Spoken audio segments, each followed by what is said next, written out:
en Bristol, donde se graduó en 1965. En el año 70 recibió su doctorado en literatura latinoamericana en la Universidad de Edimburgo. Entre el 65 y el 66 pasó un año en la ciudad de Cochabamba, en Bolivia. Por ahí en alguna entrevista leí que muy cerquita de la casa donde había pasado su infancia también, en Vargas Llosa. Y entre el 68 y el 69 realizó un trabajo de posgrado en la UNAM, en la Ciudad de México.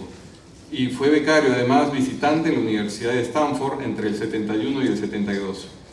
En 1984 se convirtió en el primer profesor de estudios hispánicos en la Escuela Politécnica de Portsmouth, donde ayudó a organizar la primera licenciatura en estudios latinoamericanos.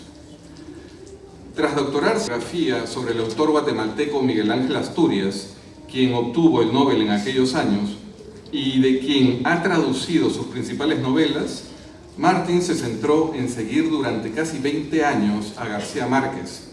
Fruto de ello fue el libro Gabriel García Márquez, Una vida, publicado por Debate en el año 2009, la hoy canónica narración de la vida del también Nobel.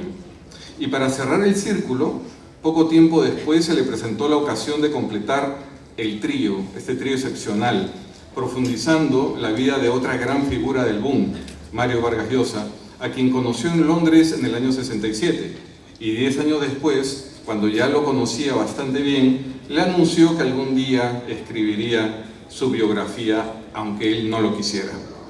Bueno, Gerald, el micro es tuyo, bienvenido a Lima, muchas gracias. Muchísimas gracias.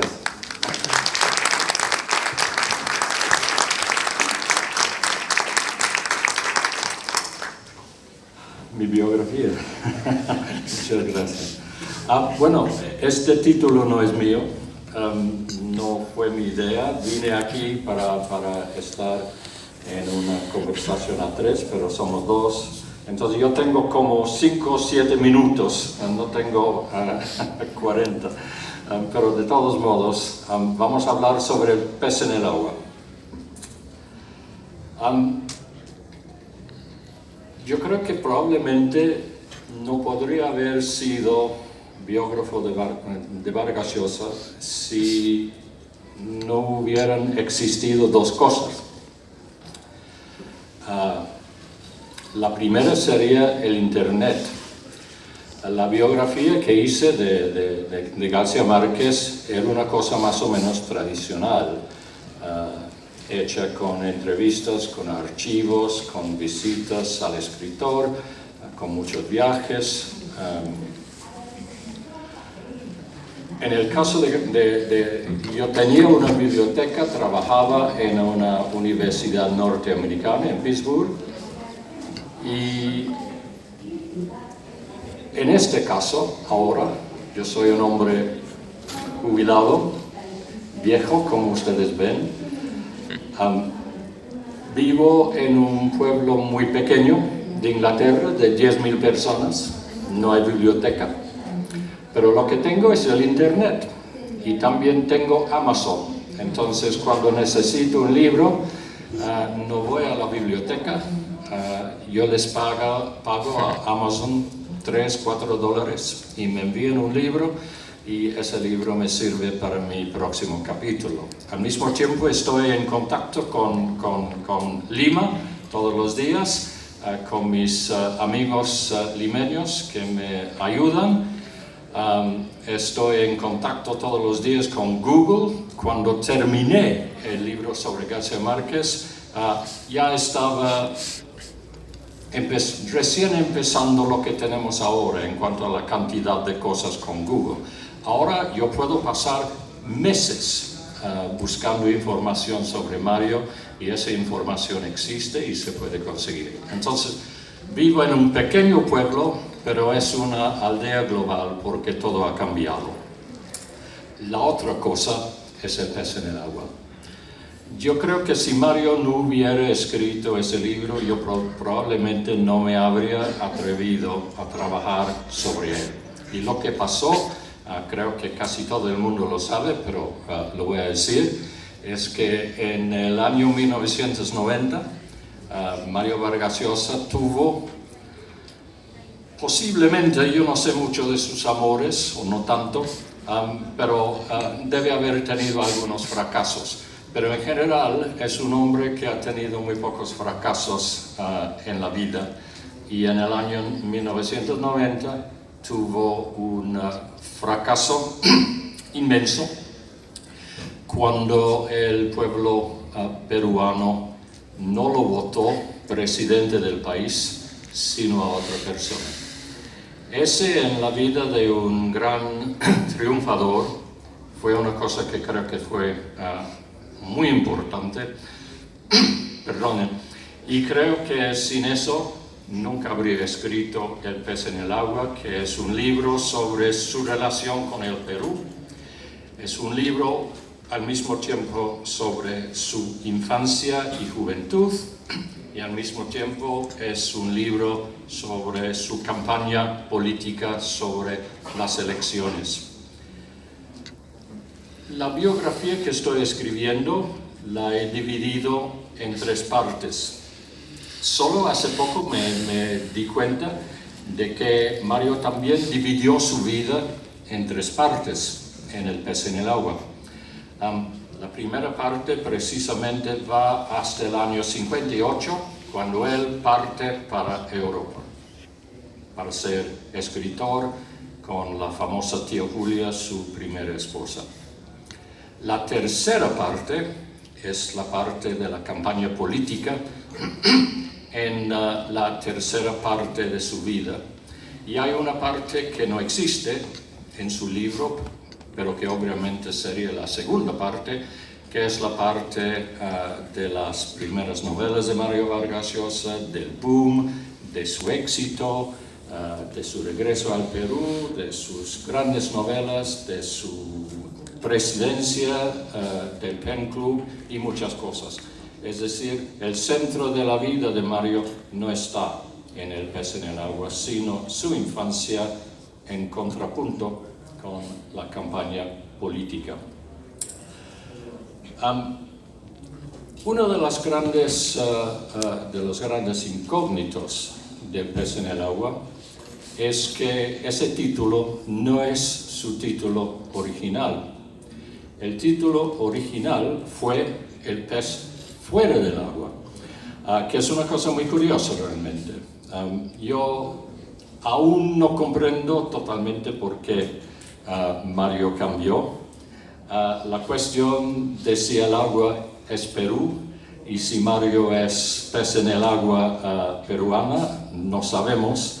No sé si tiene que ver con la política, pero comenzó, la primera versión se titulaba El pez fuera del agua y finalmente tiene el título El pez en el agua, y quién sabe por qué. Curiosamente, siempre olvido discutir esa cuestión con él. Podría ir a buscarlo ahora y descubrir cuál es la explicación, pero de todos modos fue un gran cambio. Y cuando comenzó ese libro, solo un año después de salir del Perú para volver a Europa, ese libro iba a ser un libro únicamente, exclusivamente sobre la campaña política. No iba a ser un libro sobre su infancia, no iba a ser autobiográfico en ese sentido, pero poco a poco, quién sabe por qué, decidió hacer esa cosa típicamente vargasllosiana, que es tener una especie de montaje cinematográfico entre 2 hilos narrativos, digamos. Son vasos comunicantes, como él diría, en este caso entre la infancia del político y la campaña política y su fracaso. Puedes hablar y lo que no puedes hablar cuando estamos... Es gracioso porque es casi como esas conversaciones en las que dicen que no se puede hablar del elefante en la sala, ¿no? Todo el mundo habla de otras cosas y el tema central es la biografía de Vargas Llosa, que todavía no la hemos podido leer. ¿Cómo construyes tú tu muralla de qué digo y qué no digo? Esa es una pregunta muy peligrosa. Básicamente es una cuestión, una palabra que utilizaba mucho García Márquez, entonces yo empecé a adoptarla también, fue la cuestión del pudor. Es decir, uno está en una relación con una persona, uno está empezando a... Es una cosa muy contradictoria ser biógrafo. No era mi ambición en la vida ser de alguna manera una persona en estado, digamos, diferente de otras personas. No era mi ambición ser una persona que de alguna manera se pusiera en situación, digamos, inferior. Al mismo tiempo, un biógrafo entonces es una persona que depende de muchas personas. Yo dependo de mis interlocutores totalmente. Yo dependo, en este caso, de Mario. Si Mario no quiere hablarme, entonces eso me causa problemas.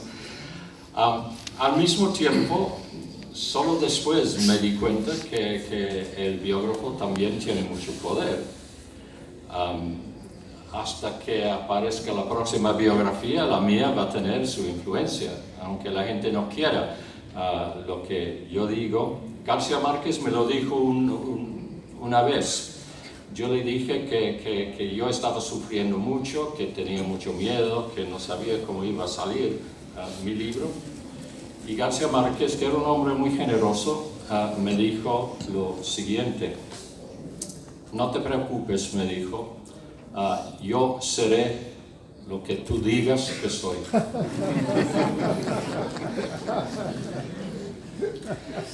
Ahora, eso aparentemente me daba mucho poder, pero García Márquez también era un hombre muy intuitivo, muy sensible, que sabía probablemente que eso de alguna manera me iba a dar un gran sentido de responsabilidad. Entonces, primero, no quiero dar a nadie primicias. No quiero decir de qué va a tratar mi libro. Obviamente se va a tratar en Mario, pero no quiero confiar todos mis secretos para empezar. Y hay algunos. Segundo, no quiero dar indicios de la estructura y de la evolución de la trayectoria del libro, porque sinceramente me pasó con García Márquez y me está pasando otra vez.